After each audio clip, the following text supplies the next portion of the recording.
Hi guys, in the previous video I have discussed the anatomical organization of cerebellum, functional division of cerebellum and functional histology of cerebellum. In this video I am going to discuss input, output and interconnections within the cerebellum. Now first one, input. See, this is the inner ear and this system is called vestibular apparatus. See, information from the vestibular apparatus goes to the vestibular nucleus. These are the group of vestibular nuclei on either side of the midline in the brainstem. Why I am calling the vestibular nuclei? Because it consists of vestibular nucleus. There are 4 in number. This is superior vestibular nucleus. This is medial vestibular nucleus. This is lateral vestibular nucleus and this is inferior vestibular nucleus. In whole, we call it as vestibular nuclei.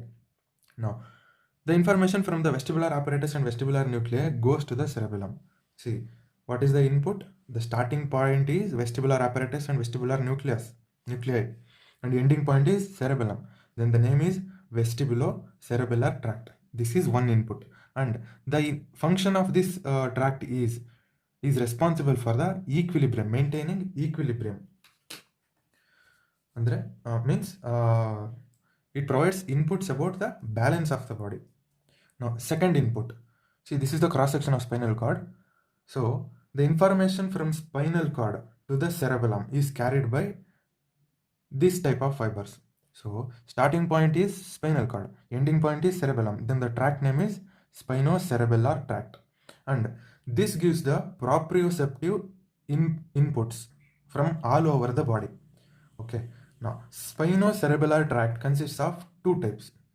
One, dorsal spinocerebellar tract, which lies here in the lateral funiculus of spinal cord, and ventral spinocerebellar tract, which lies in this area in the same lateral funiculus of spinal cord. Now, third input. This is second, this is first, now third. This is the cross section at the medulla oblongata.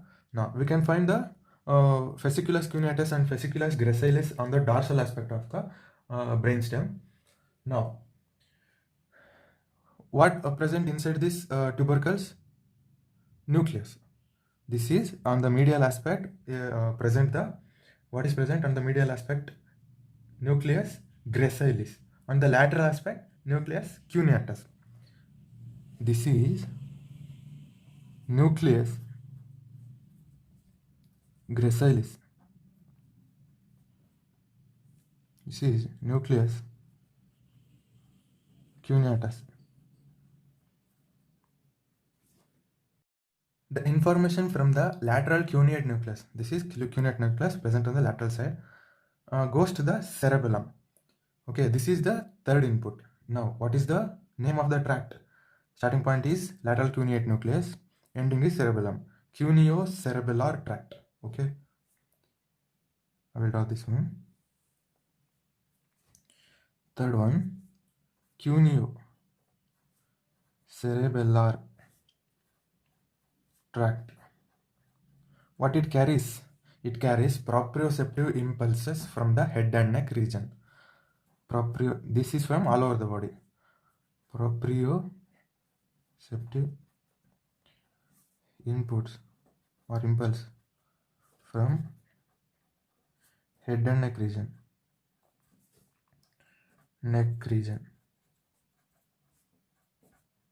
No. This is third input is completed. Next, fourth input. This is midbrain. Okay. On the dorsal aspect of midbrain, what can you see? Corpora quadrigemina, which consists of 2 superior colliculus and 2 inferior colliculus. Plural is collicula. Now, the fibers originating from the colliculi to the and end in the cerebellum are called tectocerebellar tract. In the cross section of the midbrain, there are 3 parts. I will write. Okay, say this is cross section. There are 3 parts. This is tectum, dorsal most part, tectum. This is tegmentum, and this is crus cerebri. Okay. Now, where can you find the corpora quadrigemina? In the tectum part. Therefore, the name is tectocerebellum or tectocerebellar tract. Superior colliculi are responsible for the transmission of information which are visual information, and inferior colliculi are responsible for the auditory information. So they give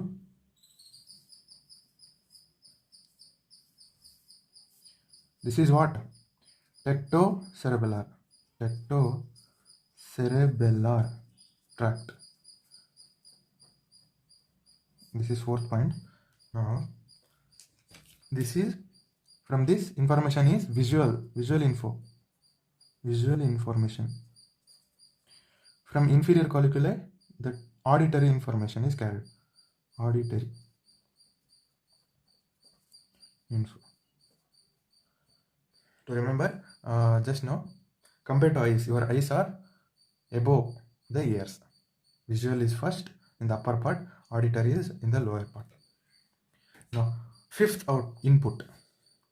See, this is brainstem and this is pons. Okay, this is pons, this is brainstem. Now information from the cerebral cortex. This is cerebral cortex and information goes to pons, and again from pons information goes to cerebellum, because cerebellum will compare and plan the ongoing motor activity. Okay, help in maintaining and coordination. So cerebral cortex must give information to the cerebellum about the movement to compare and contrast and plan the movement if there is any correction to see, like that. Therefore from pons, this is pons, information goes to cerebellum. So starting point is cortex, cerebral cortex, middle point is pons, ending point is cerebellum. What is that name? Cerebropontocerebellar tract, or you can simply call pontocerebellar tract. Okay, correct name is fifth input, cerebropontocerebellar tract. Okay, now you know this is the medulla. These are the medullary pyramids. On the lateral side you can find the olive. Okay, just remember the fibers coming from the olivary nucleus. There are superior olivary nucleus and inferior olivary nucleus. The fibers coming from the inferior olivary nucleus are climbing fibers. In the previous video I have explained that climbing fibers end in Purkinje cells. Okay, I will discuss further. Now just now in this stage, inferior olivary nucleus, this is the inferior olivary nucleus, and the fibers from the inferior olivary nucleus goes to the cerebellum. What is the starting point? Inferior olivary nucleus.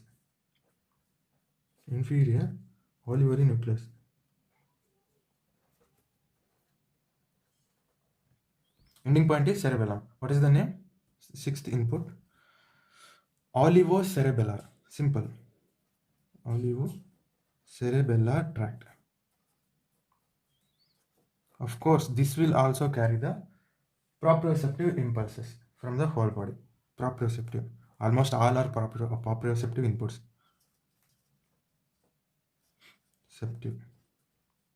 inputs.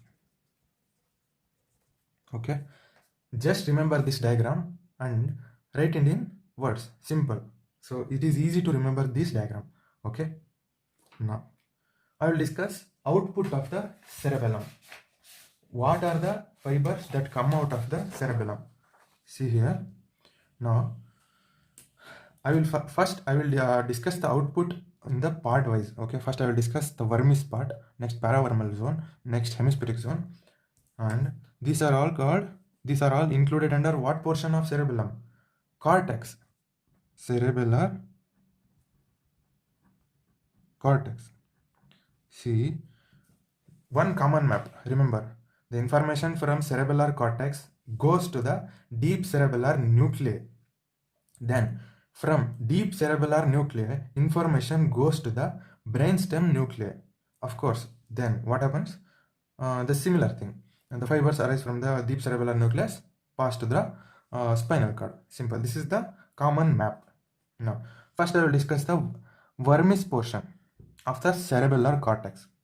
See, Information from the Vermis part goes to the Purkinje cell. This is the Purkinje cell. I said Purkinje cell is the only cell which crosses all the layers of the cerebellum. Okay, from the outermost molecular layer to the innermost white matter, it will cross. Now, this Purkinje cell end in deep cerebellar nucleus.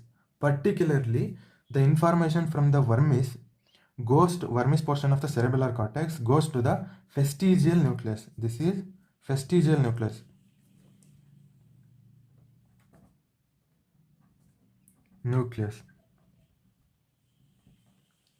Okay.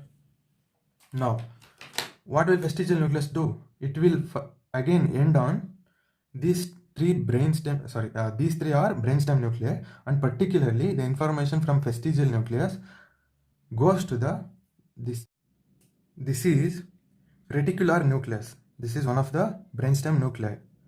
Reticular nucleus. Okay. See, the information from the vermis portion of cerebellar cortex goes to the vestigial nucleus, which is a deep cerebellar nucleus, via Purkinje cell. Now, information from vestigial nucleus goes to the brainstem nucleus, which is reticular nucleus. Another nucleus also. This is vestibular nucleus. Okay. The information from vestigial nucleus goes to the both vestibular nucleus and reticular nucleus. And the fibers originating from reticular nucleus is what? And end in spinal cord. They are what? Reticulospinal tract. These are reticulospinal tract. When they ask, write the output of cerebellum, you should write all these. Okay, all these points. Just remember this diagram. You can write theory. Okay. Reticulospinal tract. And similarly, the fibers originating from vestibular nucleus are vestibulospinal, because they end in spinal cord.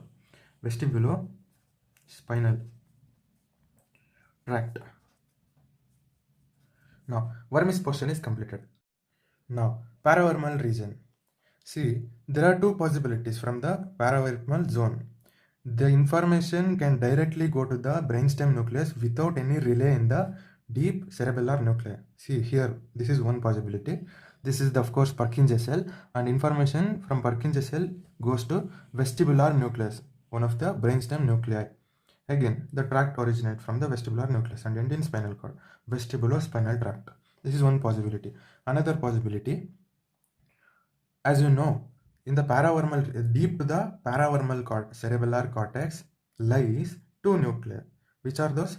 Nucleus globosus and nucleus emboliformis. Okay. And together both are called as nucleus interpositus. I will write nucleus interpositus. Okay. Nucleus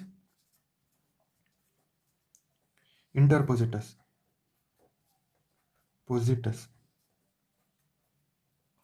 Now, the information from the paravermal cerebellar cortex goes to the nucleus interpositus via same Purkinje cells.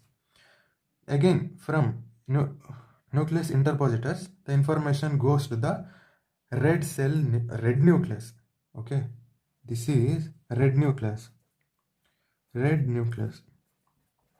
What will you call this fibers originating from the red nucleus and end in spinal cord? Rubrospinal tract. Simple. Rubrospinal tract. Now, paravermal zone is also over. Now, information from the hemispheric zone of the cerebellar cortex goes to the deep cerebellar nuclei. What is that? Dentate nucleus. It is called dentate nucleus. So, dentate nucleus will not relay in the brainstem nucleus. Instead of that, it will rely on the thalamus. This is thalamus. From thalamus, information goes to the cerebral cortex. Okay, this is the output from the hemispheric zone. No brainstem nuclei, only dentate nucleus directly to the thalamus to the cerebral cortex. Now, the information from the cerebral cortex goes also to the red nucleus. And this tract is called corticobulbar tract or corticonuclear tract. Corticobulbar means from cortex to the brainstem nucleus. This is corticobulbar tract, and this is pyramidal tract. Here the important ones are these. See, goes systematically from medial to lateral. Okay, first vermis, paravermal zone, next hemispheric zone. Simple. The common thing is Purkinje cells. Okay, only exception you should know is two.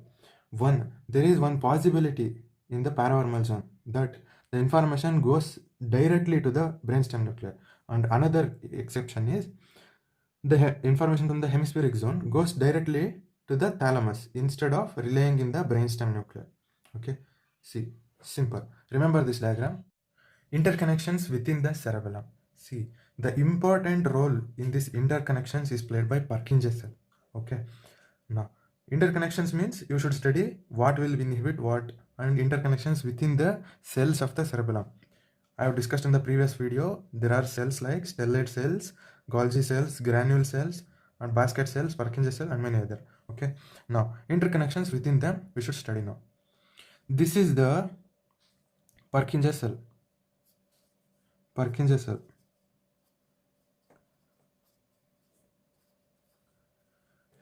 Remember, Purkinje cell will always inhibit the deep cerebellar nuclei. This is deep cerebellar nuclei. It may be nucleus globosus or nucleus emboliferum, anyone. In general, deep cerebellar nuclei. Purkinje cell will inhibit the deep cerebellar nuclei. And remember, always output from the deep cerebellar nuclei are excitatory. Okay. Now, this is the granule cell. As I told before, granule cell has parallel fibers. The fiber goes this way upwards and divide to form parallel fibers. Okay, this is the parallel fiber. Now, this cell is stellate cell. Stellate cell. I will write SE. Okay, this is basket cell. BC. Basket cell. And finally, this one is G cell, Golgi cell or Golgi cells. See, these are the cells. I have written complete types of cells. What?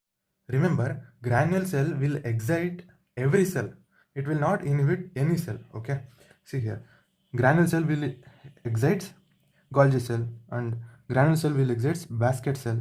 Granule cell will excite stellate cell, and also granule cell excites Purkinje cell. It will excite every cell. Okay. Now, if Purkinje cell activated, then what happens? Purkinje cell will inhibit the deep cerebral nuclei. Now, this Golgi cell is activated by the granular cell. Okay, but what's the thing is, Golgi cell in turn inhibit the granule cell. Okay. Now, the basket cell will also inhibit the Purkinje cell. Okay, basket cell are activated by the granule cell, but what is their function? Inhibition of Purkinje cell. And stellate cell will also inhibit the Purkinje cell. Now comes to the input. See, these are climbing fibers. Climbing fibers, and these are input. This is output from the deep cerebellar nucleus, which is always excitatory. Output. And this is mossy fiber. This is also input. Mossy fiber. Input. Remember, mossy fiber end in granule cell, climbing fiber end in Purkinje cell. And climbing fiber will activate the Purkinje cell. Mossy fiber will also activate the granule cell. In turn, granule cell through its parallel fibers activate the Purkinje cell. So indirectly, mossy fiber activate the Purkinje cell, but Purkinje cell will inhibit the deep cerebellar nucleus. Even though there is inhibition of the deep cerebellar nuclei by Purkinje cell, the output is excitatory, positive. How? Because clamping fiber along with the supply of Purkinje cell, they also supply these deep cerebellar nuclei which are excitatory. Mossy fiber also supply deep cerebellar nuclei and other fibers. These are other fibers. That is from thalamus, such things. These are also excitatory. So excitatory effect is more. That's why output is excitatory. These are the interconnections within the cerebellum. Okay. Now, the main thing you should remember is this diagram and write the theory step by step. First, Purkinje cell will inhibit deep cerebellar nuclei, and output from the deep cerebellar nuclei is positive, excitatory. And granule cell will activate the Purkinje cell. Remember, granule cell will activate every cell. No cells are inhibited by granule cell. Okay, I will write the point. Granule cell activate every cell. Second, Golgi cell, GC, inhibit granule cell. Third point, BC, basket cell, will inhibit Purkinje cell.